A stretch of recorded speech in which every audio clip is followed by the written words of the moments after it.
Welcome to Daily News Updates by the Shipping Tribune. Here we bring to you the latest maritime daily news in a short-form video format. Please subscribe for regular updates. Freight market scenario by Seatrade. On December 22nd, the Asia-Pacific Panamax freight rates were largely steady. The Asia-Pacific regional Supramax freight rates were unchanged. The Capesize freight rates in the Pacific and Atlantic regions continued to drop. The Pacific handy-size activity was weak. Over 80% of new ship tonnage to sail on green fuels. Danish shipping companies currently have 67 new ships in the order book, which will be delivered from shipyards around the world in the coming years. This increases the number of Danish vessels in the order books for the third year in a row. Of these ships, 35 or just over 52% will be sailing on green fuels. The order tonnage has increased by 7% compared to the same time last year, and if one looks at the ship's tonnage, the green development appears even more clearly. Over 80% of the new tonnage can sail on green fuels.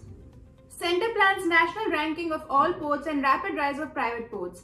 The rapid growth of India's private ports may prompt the centre to come up with a national ranking of all ports. There are approximately 230 ports in the country. This would benchmark efficiency standards of major ports, central government owned, against non-major ports, which are owned by private players and state governments, business standard has learned. The Ministry of Ports, Shipping and Waterways has communicated to all port authorities its intent of setting up this database. It has sought various data sets for these rankings, officials in the know said. Before we move on to the rest of the news updates, I would like to inform you that the 10th India Tanker Shipping and Trade Summit is being organized on 9th of February 2024 in Mumbai, and the venue will have limited seating capacity. So we request you to reserve your seat as soon as possible. Registrations will be done on a first-come, first-served basis. Towards self-reliance in coal sector, domestic coal-based power generation increases by 8.38% during April-November 2023. India ranks as the world's third largest consumer of energy with an annual electricity demand increase of about 4.7%.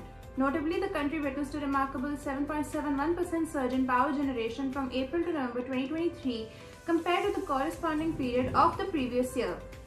Coal-based power generation witnessed an increase of 11.19% during April-November 23 as compared to corresponding period of previous year, attributing to an unprecedented rise in temperature, delayed monsoons in the northern region of the country, coupled with the resumption of full commercial activity post-COVID. The domestic coal-based power generation up to November 2023 reached 779.1 billion units, reflecting an increase of 8.38% from the 718.83 billion units generated in the corresponding period of the last year. Iran denies US claim it targeted tanker near India. Iran denied on Monday a US claim that a drone launched from Iran had struck a chemical tanker in the Indian Ocean. The Pentagon said at the weekend that the Liberia-flagged, Japanese-owned and Netherlands-operated Chem Pluto ship was hit 200 nautical miles off the coast of India. These repetitive accusations are rejected as baseless, Iran's foreign ministry spokesperson Nasser Kanani said at a briefing, adding that the US instead should face accusations for its role in Israel's war in Gaza. Thank you for watching the video. Please hit the like button if you liked the video, leave a comment down below and subscribe to the Shipping Tribune YouTube channel if you haven't already.